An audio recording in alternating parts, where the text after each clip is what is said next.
I thought it might be fun to make a video talking about how our economy is completely upside down. And what does that even mean when we're saying it's upside down? Well, my definition of it is that things are going the opposite way of what they should be going, right? Because there's so many things that are happening today that just don't make any sense, guys. Doesn't make any financial sense, doesn't make any economic sense, doesn't make any common sense a lot of times either. And so to me, it's like an upside down world, right? Everything's just going completely against what it should be. So I want to cover some of the things that I'm talking about here. And the first one is obviously going to be with real estate. Since we talk so much about real estate and the housing market on this channel, the number one thing right now that is turning this economy upside down is housing affordability, okay? We've literally never seen housing this unaffordable since we've been keeping track of the data for over 100 years of housing data in this country, guys. So relative to what homes cost versus what people make, it's never been more expensive than it is today. And to give you guys an idea of just how expensive it is compared to say like 50 years ago, okay, back in 1970, it took the average worker about 3 years to save a 10% down payment for a home. And that home price back then was about $17,000. So it took somebody 3 years to save up $1,700 to make that payment, okay? It's beautiful over here. It's nice to capture this stuff in video. Really? But if I'm there, I don't mind. I appreciate that. That's very kind of you. No problem. This is going to be cool. I have a nice woman here that worked at the police station and letting me come out here on the police dock. What's your name? Monique. Monique? Yeah. I'm Michael. Michael, it's nice to see you. Nice to meet you. Likewise, nice to meet you, Monique. Thanks for letting me out here. Man, I was going to walk around this marina, but now that I got private access to this dock out here, we'll just walk around this dock and check out the water. Beautiful. Oh, wow. I better put that in my video. 502 a gallon if you got a boat, guys. No problem. Well, now that we have an exclusive view out here today, this is going to be a pretty cool video. This is an unexpected turn. This nice woman let me come out here to the police dock. This is where they fill up gas. 502 a gallon, by the way, guys, if you want to fill up here your boat. So no big deal. California prices to put gas in the boat. But anyhow, back in 1970, it took the average worker 3 years to save up a 10% down payment for a house, which isn't bad, right? You could, graduate from high school, and by the time you're 21 years old, you would have enough money to buy a house, okay? Fast forward to today, now it's completely upside down, hence the name of this video, and it would take the average worker 21 years to save for a down payment for the median price home in the United States, which is currently $430,000. So think about that for a minute. So there's been this huge shift from attainable to completely unattainable in the matter of 5 decades in this country. And really just think about this. Is it realistic for anybody to save up a 10% down payment over a 21-year time span? By the time that 21 years goes by, there's a good chance that the median home price could now be $560,000. So just as you saved that 10% down payment, now you only have 7%. You know what I'm saying? So you can never really outsave your way there with the way these things go. How much you think it's going to cost to fill up the boat? 100? That's not bad. I thought it would be more than that. I figured the size of the boat. Yeah, I know, it's 100. That's not bad at all. Now, obviously, one of the main reasons that housing is so unaffordable is because our inventory levels are pretty much at historical lows, although they are recovering pretty nicely right now. And inventory has been going up at a time of year when it typically always goes down. So that's a promising sign moving into 2024. However, we have a lot of other factors that are working against housing affordability as well. We never have had so many people investing in real estate at any given time up until now, okay? You literally have big institutional investors, you have small mom and pop landlords. It's estimated by the year 2030 that investors could own 41% of all of America's housing stock. So think about that, guys. If nothing's done about this, the investors could literally own 41% of America's housing stock. That's almost half. And Obviously, that's not right. That's not a good direction for things to go, but that's the way that things are headed right now. Now, obviously, these high mortgage rates don't help anybody either when it comes to being able to afford a house. And now building a house costs more than ever due to inflation. So even if you wanted to buy a piece of land and build a house from scratch, that's going to cost you a lot too. Here's another thing that's showing that this economy is completely upside down, okay? The job openings in the US has now fallen to a 28-month low. And this is coming at a time when they keep telling us that everything is great with this economy. Don't worry about it, guys. The job openings in October was at a 28-month low of 8.7 million, which is further evidence that the labor market is cooling off in response to the Fed's higher interest rates. And so this is a pretty big reduction because job listings in September were at 9.4 million and then down to 8.7 million in October. So that is a substantial drop in just 1 month. So imagine where things are going to keep going as we have these interest rates higher for longer. And to just show you how much things have come down in recent history, in 2022, there was a record 12 million job openings. Now we're down to 8.7 million, guys. You're talking a 25% reduction in just 1 year. So where's it going to go in 3 years from now as these interest rates remain higher for longer, unless the Fed does an emergency cut because we go into a massive recession or depression? Okay? I mean, if they do that, guess what, guys? Unemployment's probably going through the roof already anyhow.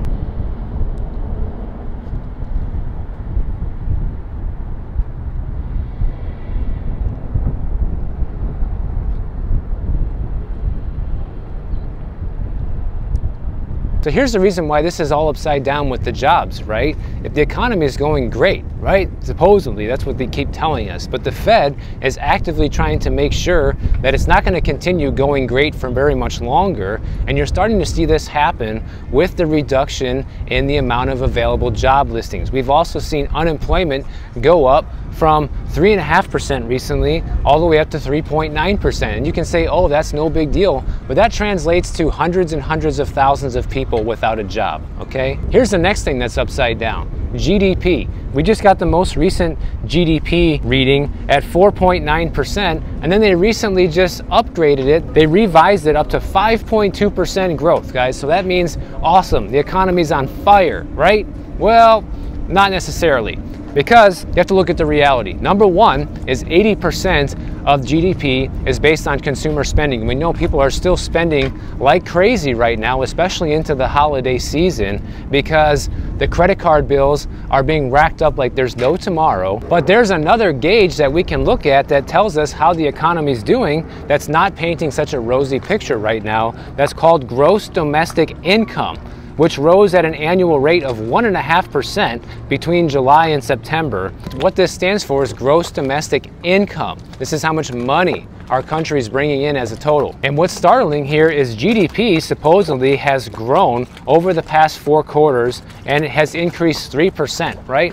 But GDI has fallen 0.16%, which means we're actually making less money now than we were a year ago as a nation. And we also have the amount of GDI versus GDP is at 2.5% below GDP, which is the largest gap that we have seen since 1993. And it's being thought that GDI is actually a better indicator of whether or not we're going to have a recession than GDP. Because they're starting to see these worrying numbers, they're thinking that for sure in 2024, we're going to see a recession. However, if you're skeptical, guys, I'm with you. I'm skeptical too, mainly because of the election. It's an election year in 2024, and the last thing that any of these guys want is having a recession on their watch, especially right now before an election, this crucial time. So they're saying that, listen, GDP is not the end-all be-all when it comes to measuring the health of the economy, and GDI is probably a better indicator, especially right now, since we're seeing it go down at a time when GDP is going up, which is simply not normal. And since we know that most of this GDP is due to consumer spending, it's essentially all fake, guys. It's fake that this economy is doing well. It's propped up on debt bubbles and credit. That's it. But you gotta understand, just like I've hammered home many times already, that people are gonna run out of money at some point. And when they do, that spending's gonna go away, especially if unemployment goes up, that spending's really gonna go away. And not only are we gonna see GDI go down, we're probably gonna see GDP go down along with it. And the other thing that's unusual about this reading is the fact that GDP and GDI usually converge, because every dollar spent in the economy, which is GDP, ends up being someone else's income, right? Somebody spends the money and it goes in somebody else's pocket. But that's not what's happening. And so right now they think GDI is going to be a better indicator of predicting the next recession. And one of the reasons it's better at predicting recessions is because it relies on hard data such as unemployment insurance claims in order to measure wages and salaries rather than polls.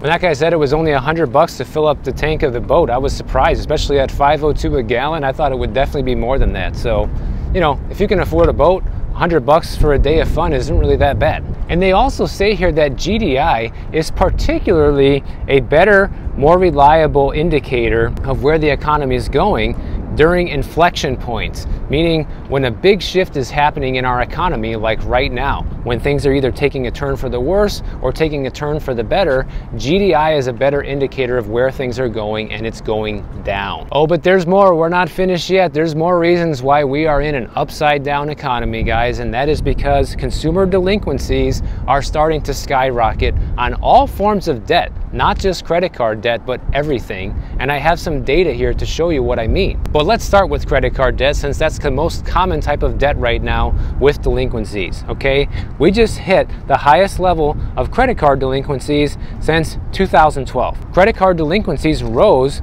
to almost 3% of all credit card borrowers in the third quarter of 2023, which is the highest level since we saw since the first quarter of 2012, which can be witnessed in this chart. But as you can see, it's not just credit cards that are shooting up in delinquencies. We also see it happening with consumer loans. Think of personal loans. It also shows other types of consumer loans here that is going up in the amount of delinquencies. And yeah, is it as high as it was back in 2010?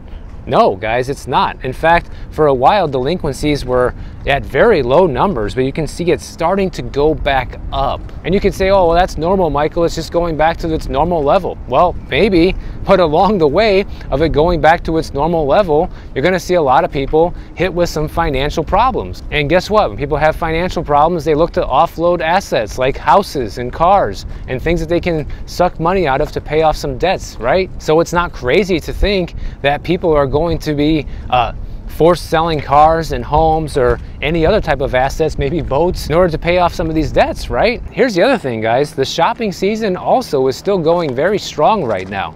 It's only December, and it's reported that they're estimating we're going to see $966 billion in holiday spending this year, which would be a record, right? But if that happens and people are already not paying these bills, what do you think is going to happen in the first or second quarter of 2024 when all these bills come due? I'm guessing these delinquencies are going to continue to skyrocket. That's what. You don't have to be a rocket scientist to see that. When you throw in the fact that credit cards have record high interest rates right now as well, many of them topping close to 30%, it's making it much harder for the average consumer to pay off their credit card debt because of these higher interest rates. If you're carrying any sort of balance right now, you are struggling because you're getting slammed every single month with a 22, 25, 27% interest rate on that debt. If you're making minimum payments, you're never going to get out of that at this rate. And just think about it, guys. Think about this too. Literally just a few months ago, we talked about how credit card debt reached a record $1 trillion. Oh my God, right? Well, guess what? Since then, it's also gone up 20%. Because now it's at $1.2 trillion so far in 2023 and counting. And if we have another $966 billion holiday spending season, where do you think that's going to end us up? That's going to end up with another $1 trillion in credit card debt. Now, that doesn't mean all of it's going to, not get paid off or all of it's going to be delinquent, but it shows you that things are going in the wrong direction with this. Hence, the upside down world and economy we are in. I thought you were coming out to take me on the boat. I was going to take a picture with you, if that's okay with you. Yeah, sure, let's do it. Thank you, man. I appreciate it. You bet, Ray. You know what's funny, guys, is, you know, these higher interest rates were basically an afterthought for people who went out during the Black Friday shopping season and Cyber Monday and all of this, because there's about 200 million people that turned out for this 5-day period for all these shopping events. So that's like 2/3 of the American people right there. But they did say here that the average amount spent was about $321, which is 1% less than last year. And they're considering this kind of a sluggish start to the holiday spending season. And actually, it's less than 1% because when you factor in inflation, the fact that we've been having month-over-month inflation well above 4 and 5% for the majority of the year up until recently, you can easily say that these numbers, when adjusted for inflation, are actually quite a bit worse than they were last year. But at the same time, this is supposed to be the greatest holiday spending season that we've ever seen.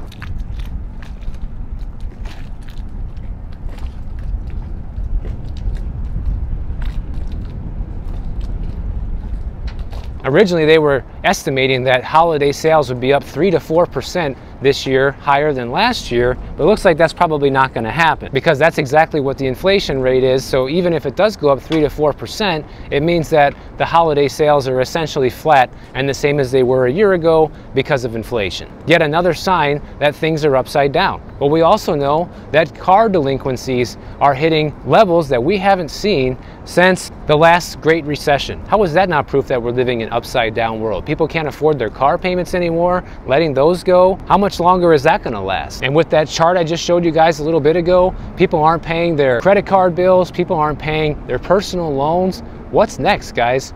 The only thing that I can think of is their mortgages. But, oh, that's right, those delinquencies are up as well. In fact, we have several 100,000 foreclosures in the pipeline as we speak. And the reason why I call this all upside down world and upside down economy is because we constantly keep hearing this narrative being spun that it's all good. And they want people to feel good about things, right? Because the more people feel good and feel confident about spending and their job and their future, that means the more likely people are willing to go out and buy that house and take the chance of taking that ridiculous advice of, you know, marry the house and date the rate. People are more likely to sign up for that $800, $900, $1,000 a month car payment with the confidence that they're going to be able to swing it because their wages are going to go up. People are going to be more likely to go out for dinner and spend that money if they're not fearing a recession, right? And that's really good news for politicians who are looking to get reelected in 2024. I don't know about you guys, but I'm just not buying this stuff. I might not be the brightest crayon in the box. I'm also not the wisest man on earth, but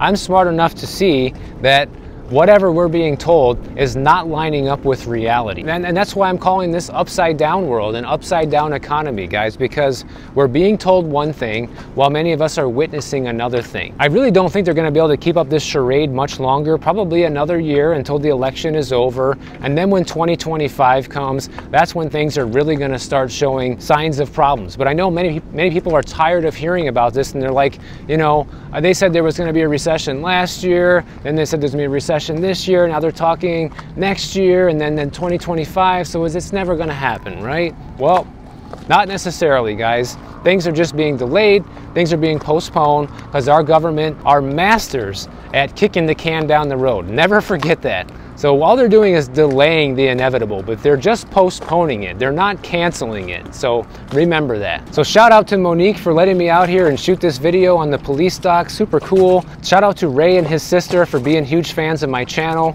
Really appreciate it. And if you guys enjoyed this video, make sure you subscribe to the channel. And if you don't want to wait for my next video to come out, check out this one on the screen right over here, and I'll see you in the next one.